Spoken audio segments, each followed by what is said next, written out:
kati katusumulule embaga matiti buuza kwatuwuliriza kinana munana katonyeze muzende radio webale kuwuliriza nenkwebaza mimo gyonna gyokoze wiiki okuva gyatandikira paka olunaku olwaleero wiiki etambudde etya wiiki ebaddemu amawulire agawerako agawerera nno ddala matiti tusooke kwena ensonga ensonga ya Diana Nabatanzi abakyala bangi nnyo beebuuza kituufu Diana Nabatanzi bamuloga neremi ensonga ziri eza Diana Nabatanzi kuba eddoboozi bagamba takyayogera kakati mu nsonga z'ekisawo tewaliyo okuloga nti tewaliyo ddwaliro lyosobola kugenda ne bakugamba nti bakuloze okujjaku ng'ogeze mu basawo ba kinnansi so kaakati ekituufu kiri nti tayogera bulungi Diana Nabatanzi tayogera yes gemazima eddoboozi fu nga nawe bw'onaasaakaala emimiro tasobola kwogera bulungi ate nga bw'omanyi nti omulimu gwakola gwetaaga okwogera mwezi mulamba yensonga lwaki siba kyamulaba mwezi mulamba kakati munaye tayogera naye nga tekisobola kugaana bantu kwogera nsonga zaabwe olw'okuba waliwo ebibadde ebibeerawo bagamba balinamu obutakwatagana n'emukozi munne Precious Lemi Precious Lemi ye wa live wire Spark ye ali ku Spark ono ali ku Telefina balinamu obutakwatagana mbu ng'ensonga balwanira mugagga ki mugagga Mulwasa mugagga Lwasa meya ow'e Masaka yabalwanya kakati olw'okuba waaliwo obutakwatagana mu nsonga kati ffe situmanyi kyali kibalwanya oba baali balwana lwagana lwa bizinensi oba bamwagala ng'omuntu nsonga za mukwano naye mubalinamu obutakkaanya kakati omubaamu n'obutakkaanya ate munno gw'olinako obutakkaanya n'afuna ekizibu ng'ekyo so tekisobola kulobera bantu kugamba oba kuteebereza nti oba oli awo waliwo ekitagenda bulungi negwe mbumpimpi Diana Nabatanzi kuba ne firimu ezisinga episode ezisinga bamuyimiriza takyakola episode za firimu ezimu zendaba akadde kano bamugyemu natasobola kubeeramu kuba tayogera ekitegeeza kituufu ensonga za mukwano zirabika okuba nga za mukwano okusinziira ku bantu bye boogera nti ensonga zireka za mukwano naye nga situmanyi situlina bukakafu era obukakafu tunaba tubuzudde nti ensonga kituufu ddala ziri bwe zityo era tujja kuba tubagamba naye nga mbu ag'omunkubo gagamba nti ensonga za mukwano abakyala ndooza muwulidde ensonga ezo abadde bazeebuuzaako nga tuli ku nsonga y'omwana mulenzi ono omukozi w'oku radio gwe basse ensonga zabadde zityo omwana yagambye atya poliisi kakati Alani yattiddwa Alani Mateeka owakapapula abadde akolera ku Hunter FM eri Bushenyi so yattiddwa mu bukamba obw'ekitalo omwana eyamuse bamuyita Royce oyo ng'akola ne radio station receptionist ku radio station nayo eri Bushenyi gye bayita BFM the model so gyabadde naye nga bafunyemu obutakkaanya n'omulenzi we nti omuwala ono agamba nti Alani yamukwana ne babeera bombi nti Alani nga talina kyamulaga nti oba alina obulwadde buno obwamukenenya kakati omuwala agenda okukizuula nga Alani agenda okukizuula omuwala yagenze neyeekebeza agenda okukizuula nga mulwadde kyokka ng'ebbanga lyamaze mu mukwano ne Alani agamba talabanga ku musajja mulala yenna nga kitegeeza kwe kabonero ak'enkukunala nga Alani ye yamusiiga obulwadde kati ye n'amutta kati mu busungu awo ne balwanagana mu kulwanagana ye agamba nti n'amutema mu butanwa n'amutta kati mbumpimpi kyeyakoze obulwadde bwagenze bo obulwadde akyabulina naye nga kirabika okuba nga yabadde tali mu sense ezize kyo kyetuyinza okugamba kubanga munnaye situsuubira nti omuntu omulamu ng'otegeera bulungi oyinza okukakkana ku munno n'omutemula oba n'omutta kuba si ye solution mpulira ndowooza kuba nti bw'aba akusiza obulwadde kituufu Alani kyaba yakola kiba kikyamu waaba omanya nti olina obulwadde ng'obwo munno omugamba nti tuyingira mu relationship naye ndi bwe nti oba nnyimiridde bwe nti bw'aba taakisobole n'atakibeeramu n'akisobola n'akibeeramu so Alani bw'aba nga teyayogera kugamba muwala ono ne kiba nga kituufu yamusiiga obulwadde kyeyakola kikyamu kyokka ng'ekyokumutta si ye solution kubanga olwedde obulwadde oba wabufunye bw'omutta buba tebugenda kukuvaako wabula omuwala yabadde alina engeri endala gy'asobola okukwatamu ensonga ezo nga okuwaabira Alani n'afuna obwenkanya kuba ogwo omusango Alani gwe yakola naye gwa naggomola okusiiga omuntu obulwadde era guvunaanibwa so mpulira ndowooza nti omuwala ekintu kye yakoze yadde yakikoze mu busungu obw'ekitalo tekyabadde kituufu Okay, weekend nyinyi nalabye ko lutalo lwa Justin Namere ne Farida Nakazibwe nga luzeemu. Olutalo lwali lutya? Kakati Justin Namere agamba nti Farida Nakazibwe yaggulawo ze akaawunti ku Facebook. Ezifeke nga takozesa mannya ge nga Farida Nakazibwe. Wabula alina amannya amalala gagenda akozesa okugeza waliwo mbu akaawunti endala eri mu mannya ga Mumbejja. Naye nga ye agamba nti okusinziira ku bigambo ebiva mu akaawunti yeekakasa nti oyo Farida Nakazibwe yawandiika ebigambo ebyo. Ategeera atya? Abalirabayo bwe tuba nga twogerezeganya nze naawe wabeerawo ensonga zaffe ez'ekyama ze tumanyi. So singa omuntu ayita mu akaawunti n'abaako ekintu kyaŋŋamba nga kinkwatako nnyo ng'ate neekakasa gwe wekka gwakimanyi, mpulira ndowooza nange kiyinza okundeetera okulowooza nti yaliba ng'ono Abani bw'aba nga si Abani ayina omuntu gwe yakibuulidde. So kitegeeza nti mu akaawunti eno omubadde muyita ebigambo bino omukyalo ono Namere alabidde ddala ng'ebigambo ebivaamu biteekwa okuba nga biva mu kamwa ka Farida. Kyokka nga nakino bw'oba okitunuulidde nti waliwo ebigambo abantu bebatera okweyambisa nga bawandiika nga nsobola bulungi nnyo okumanya nti oyo Abani yawandiise wano kubanga mba nkumanyi tutera okunyumya tumanyi conversations zaffe zifaanagana. So kirabika okuba nga omukyalo ono ensonga kwesigama okugamba nti omukyalo ono Farida yayita mu fake account n'amuvuma. So bw'atyo naye yamugiddeyo enjala n'amugamba nti ayina okumanya level ye kw'ayina okukoma nti kuba ye si mupangisa yeezimbira Namere. Wabula Farida apangisa bupangisa. Ate ye bukyanga abaawo takwanangako Kadaama. Kadaama be baana abava kuno ne bagenda mu mawanga g'Abawalabu kuyiga akasente. So ono omukyala Namere agamba nti Farida Nakazibwe yakwana Kadaama omukulu gwe bayita Omar. Yamufera n'amugamba mbu dokita kigenda okuzuula ng'omukulu ono yali asikaali. So yagamba nti obwongo bwe si bunafu kutuuka ku bwa Nakazibwe atuuka okulimbibwa Kadaama ne yeefuula dokita n'amukwana. So yensonga eyo lwaki abantu bano ababiri babadde bagenda mu maaso n'okuba nga balwanagana mu nsonga za Valentine zendabyeko olunaku olwaleero. Omukyala gwe bayita Vinka wabaddewo ekibozibozi ekyatandise ekiro nga John Black agamba nti omwana wuwe kyabadde ku Twitter ate ku makya Vinka najja ebifaananyi nga biraga ate omwami mulala. Ensonga eziri zitya? Kakati kirabika John Black yabadde anoonya attention naye kirabika ne wabaawo amugamba nti ekintu kyotandise kikyamu okudda ku mukyala gwe baakamala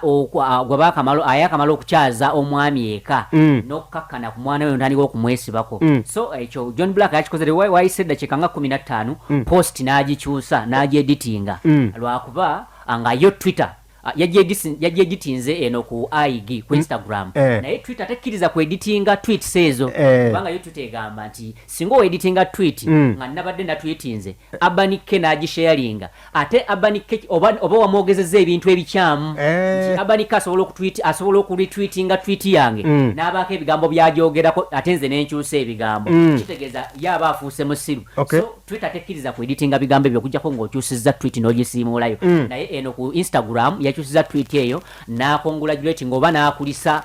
Vinka omwana. Kirabika okuba nga y'ensonga eyawaliriza Vinka olunaku olwaleero ku makya okuvaayo n'atulaga omwami we gwe yali yagaana edda okuteeka ku mutimbagano ajjewo olujeejeemo n'ebigambo ebibadde bigenda mu maaso nga bagamba nti omwana ono bwe yazadde kirabika ayinza okuba nga wa John Black.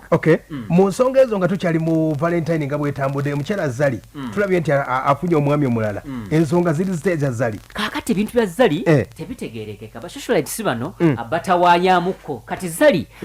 kizibu nnyo omuntu okumugamba nti ayagala mwami ono n'akkiriza kubanga tumulabye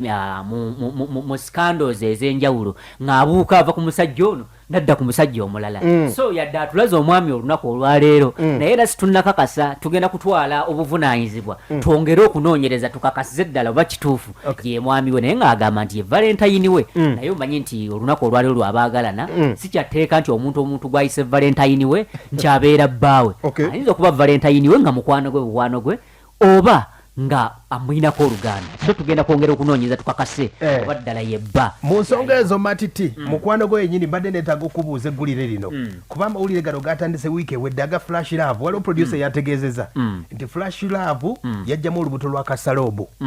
ne bafuna obutakkaanya Kasalobu n'amugoba mu management ye wabitegeddeko oba tobitegeerangako? Kakati kyemmanyi ki Kasalobu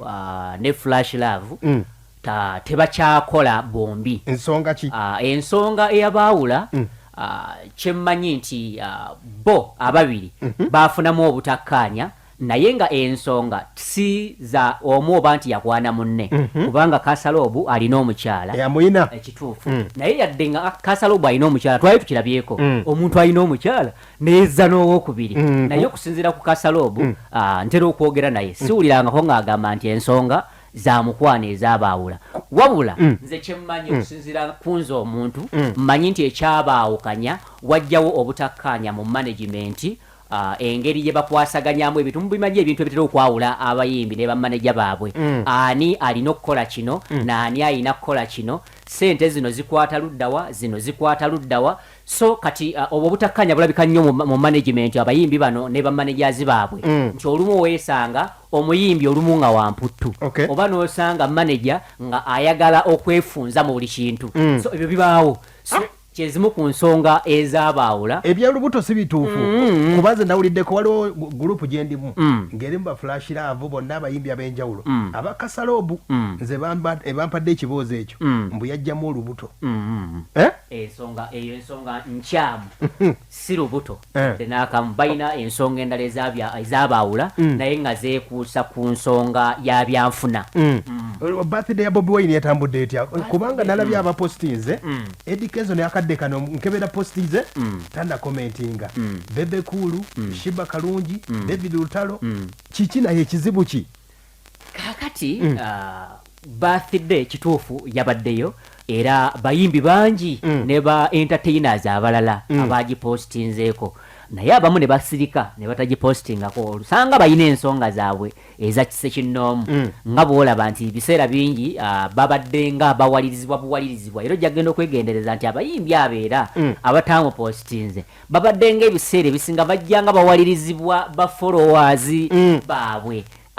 bafanizi ba Bobi Wine okubanga babaako ensonga ze baposting ezikwata ku Bobi Wine naye ng'era olaba engeri gye bapostingamu tebavaayo butereevu kuzoogerako so kiyinzika okuba nga balina ensonga zaabwe ng'abantu ezibagaana okupostinga Bobi Wine naye nga nze omuntu ndabanga ekitalina nsonga okupostinga Bobi Wine kubanga wabaddewo options bbiri okumupostinga ng'omuyimbi oba munnabyabufuzi kubanga muyimbi era takyegaana tavanga mu kuyimba so okumwagaliza birthday mpuliranga ekitali kibi kyokka ng'ate era bw'otamwagaliza si musango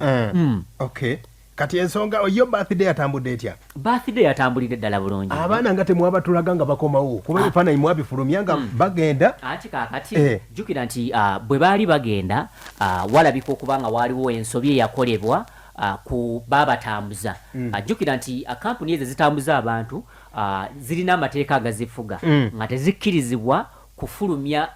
mawulire gakwatagana ku ntambula za muntu kuba oba oli awo omuntu ayinza okutuusibwako obulabe n'atatuuka gy'alaga kati waliwo ensobi eyakolebwa kampuni ezo information eyo oba amawulire ago ne gabavaako kati baali beegendereza nnyo abantu bano nga bakomawo abantu obutamanya nti abantu bano bakomezeddwawo mu ggwanga kuba singa baamanya oba oli awo kyaliretedde kampuni zino ezaali zibatambuza okwongera okufuna ekizibu kuba olwedde ezaali zimaze okufuna ekizibu nga bazinenya lwaki zaafulumya amawulire nti abantu bali mu kuva mu ggwanga kyokka ng'ate ensonga enkulu bo gye bagambye yali ebajja mu ggwanga baali tebali seefu oba secuwa obulamu bwabwe bwali mu matigga so kirabika okubanga yensonga lwaki baali beegendereza nnyo ku luno omukyala bwe yali akomawo n'abaana matiti nga tukomyewo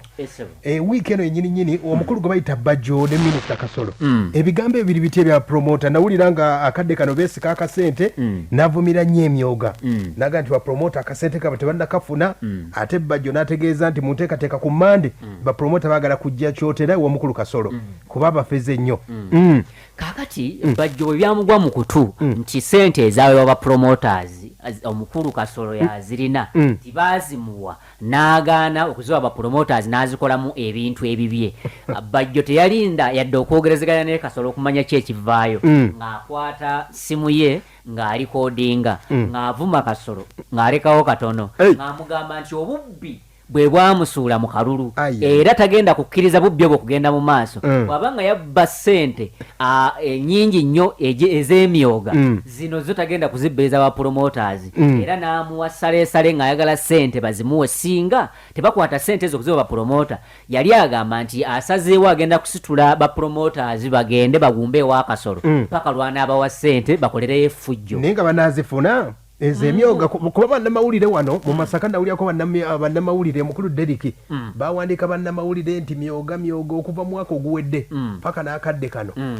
n'okulonda kwaggwa tebazifuna kati mbu bano bajja kuzifuna kyokka mu Bajjo yafulumiza akatambi kano ne bamugamba nti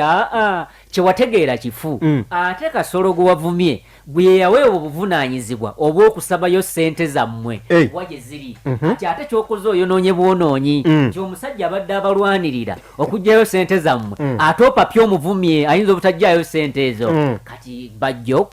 kwe kwetonda era ba promoters oluvannyuma lw'okukimanya nti Bajjo yakoze ensobi n'avuma omusajja gwe baabakwasa okubaggyirayo ssente ne bamwetonza ne bamuyimirizaamu mbu ne mu kibiina kyabwe okumala bbanga lya wiiki nnamba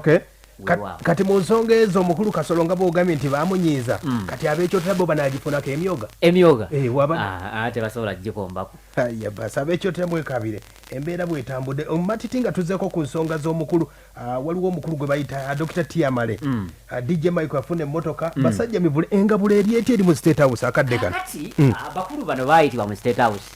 nga bwe baali batambuza ensonga ku social media oba bwe baali bagezaako okulaba nga gavumenti eriko n'omukulembeze w'eggwanga Yoweri Kaguta Museveni addamu n'afuna ekisanja ekirala so baabayita mu State House ng'ekyali kibatutteyo buli omu ndowoozayo ye kyawulira kye yeetaaga naye mu kugendayo baali bakkiriziganyizza bagende basabe ssente nga basaba ssente ezaawamu nga guruupu era nga basajja mivule ye yali omwogezi omukulu yali agenda okuboogererayo ssente mmeka ze beetaaga gwe nawulidde mbu ye teyasaba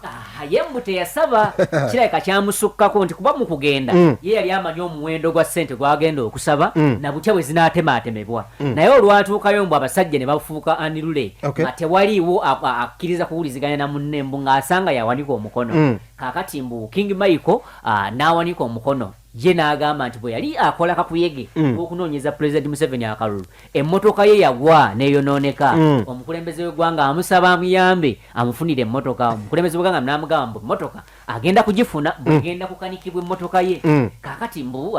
Dr. T n'agamba nti wakati mu kusaba akalulu ka Pulezidenti Museveni mbu rediyo gye yali akola rediyo Simba yamugoba nti lwakuba awagira Museveni era ng'agamba kati ali jobless oba talina waakola omukulembeze w'eggwanga n'agamba nti amukwasizza omukyala Nalweyiso afande amufunire omulimu ku Bukedde TV era omulimu yagufunye bulungi kati ali ku Bukedde 1 era essaawa yonna agenda kuba atandika okuweereza Dr. T ku BBS yavuddeyo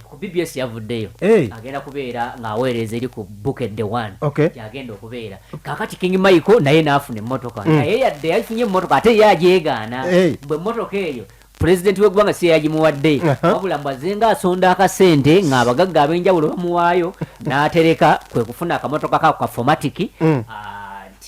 naye nga pulezidenti si yakamuwadde pulezidenti yagamba kanika mmotoka ye eri enkadde era ekyakanikibwa naye nga ffenna tukimanyi nti ye emmotoka eyamuweereddwa kaakati mu basajja bivule talina kye yasaba era agamba na buli kati ate fulufiga simanyi kiki kye yasaba naye alabika y'omu ku bali mu kukaaba ennaku zino nga bw'olaba Ashburg naye bw'akaaba ate kiki amasimu tebakyagakwata ate mbu baali basuubiziddwa ey'akasente nga basuubiziddwa n'obukuumi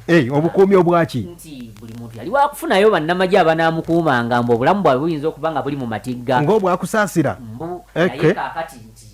okuva olwo bakuba amasimu sigakyayitamu beebuuza ekyokukola tebakiraba so Ashburg ye yavuddeyo n'alangirira nga bw'alemereddwa nti ensi emulemeredde muwulira essaawa yonna nti omukulu yafudde temwebuuza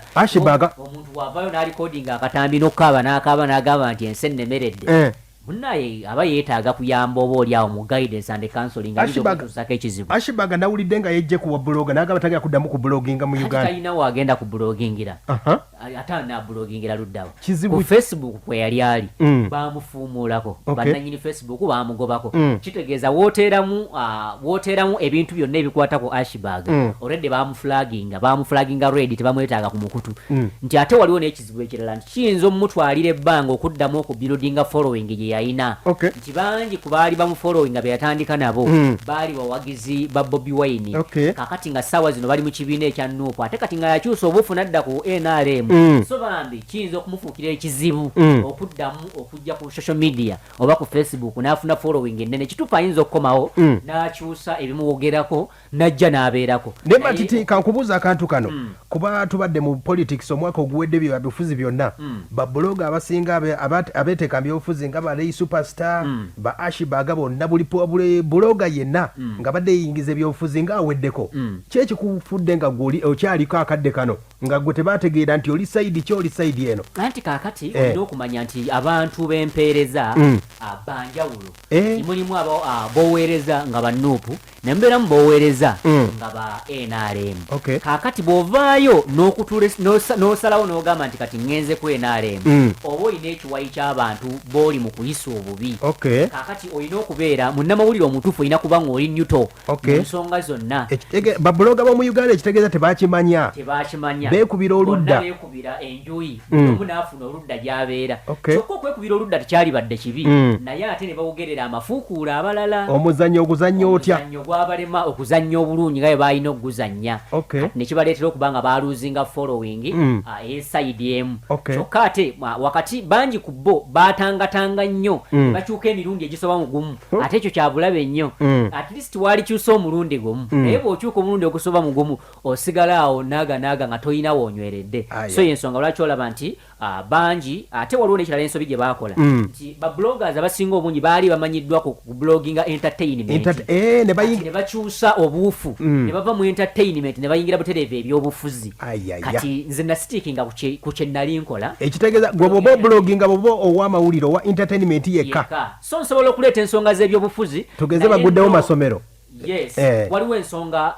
ezigatta abantu abeetaaga okuzimanya okugeza amasomero gaguddwa abantu bonna abakufollowing eyo ensonga ebakwatako kuba balina abaana abamu ku bo baana so eyo ensonga ebakwatako. So ate n'ekirala nti olina okumanya nti nkola entertainment kansigale ku entertainment. Bw'oba okoze ebyobufuzi ekintu ky'oggyeyo mu byobufuzi is it entertaining? So bungi nnyo bukiripu bwe mbadde neetanga bwa byabufuzi naye nga nnoonyaayo kituufu kakiripu kabaddemu NRM naye kanyuma okulaba kabadde mu Nuupu kanyuma is it entertaining? So nensigala nga ndi ku traka yange nga sigivuddeeko.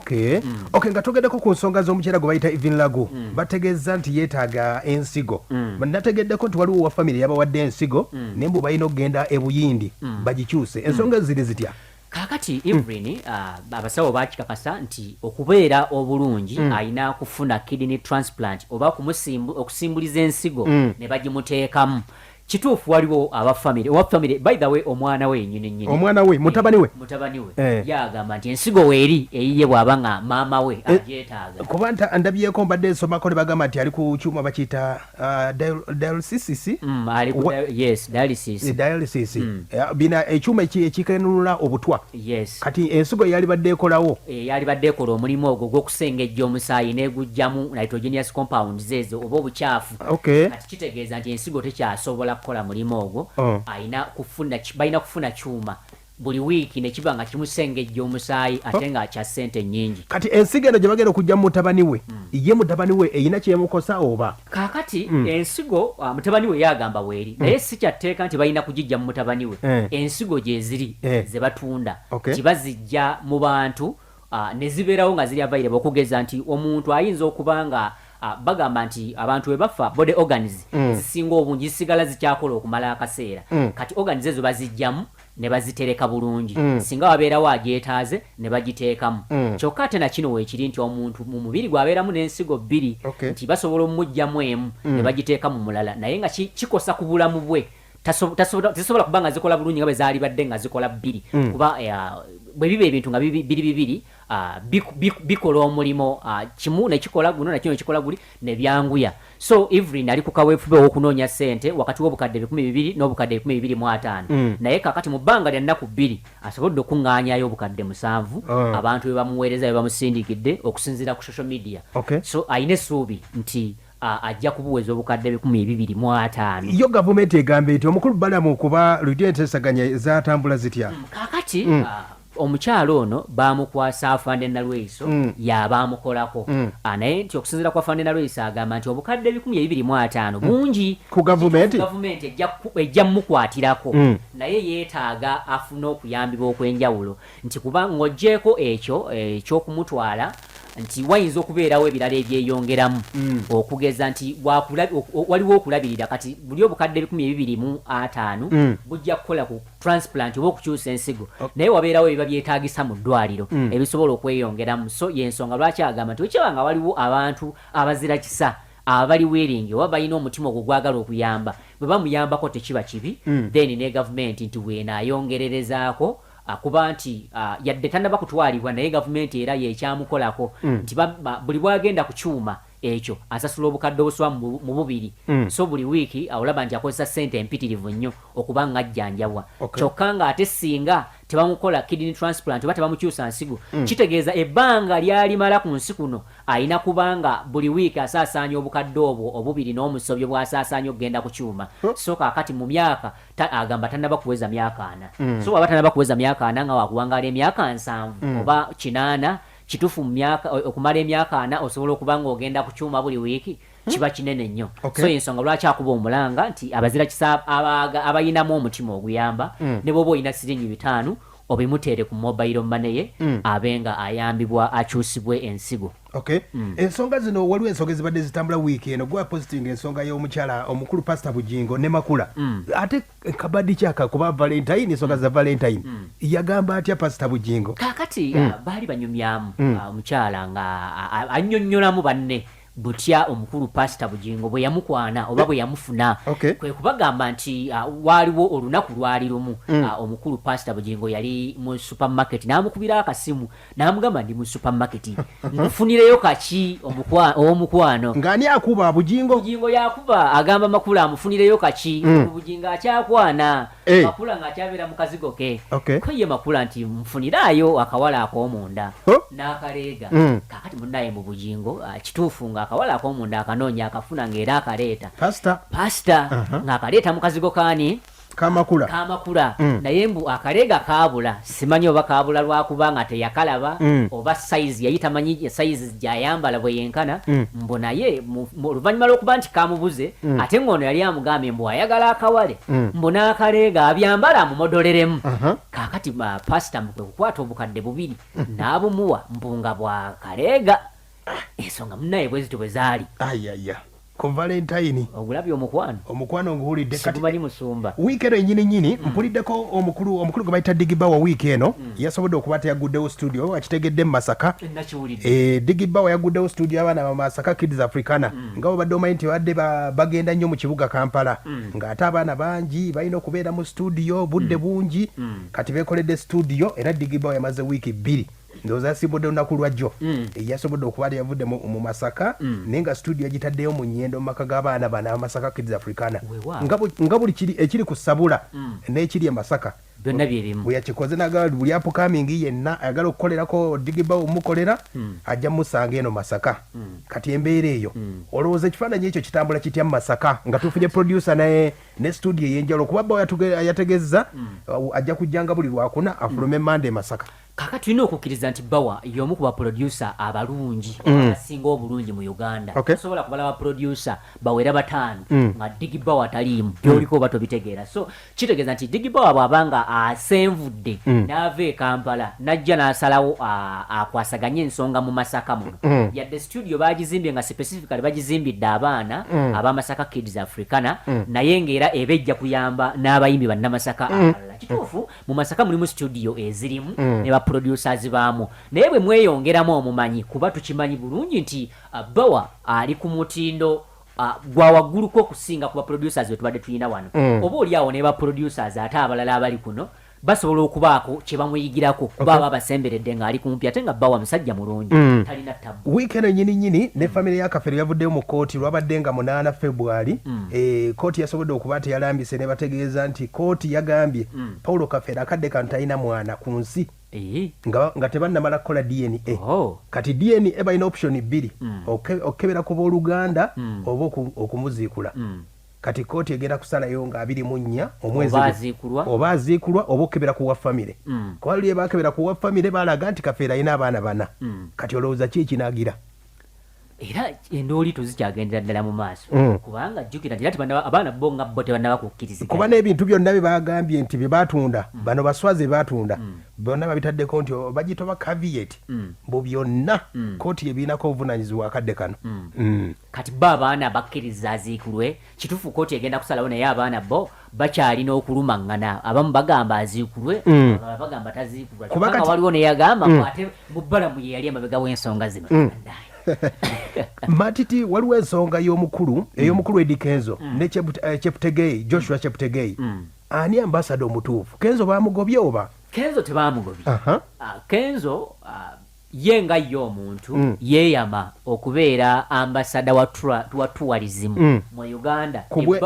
ku bwereere obulamu bwe bwonna. Kitegeeza nti Kenzo akageri kaali nti ye wa bwereere asigala brand ambassador asigala ambassador wa tourism naye nga yo Uganda Tourism Board yalonze Joshua Cheptegei okubeera nga ye tourism ambassador.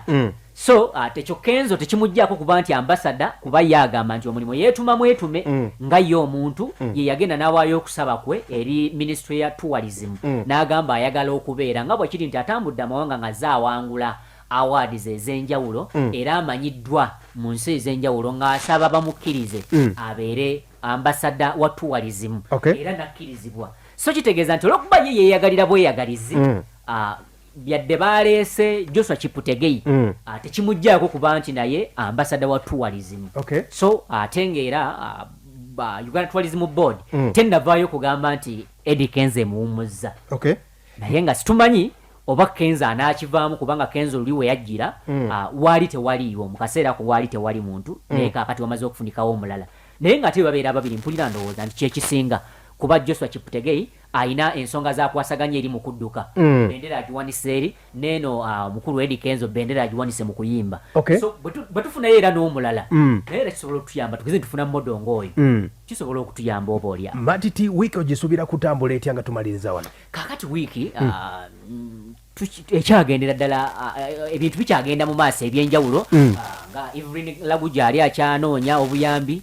tulinda okulaba bayimbi banne bagenda kwanukula batya omulanga gwe kuba tubasuubira nnyo mu nsonga zino naye wabadde tewandaba kuvaayo yadde bangi babadde nga abamu bapostinze nga bamusabira obuyambi naye era bangi tebalina kye baayogedde naye nga industry nga bwe tukimanyi nti muba nga mukolagana mu industry mulina okuba nga mukwasaganyiza wamu era ngadde abayimbi bano tebandaba kusaba abantu kuvaayo kuyamba Evelyn Lagu naye tubali tubasuubira ng'abayimbi okuvaamu omukono ogwabwe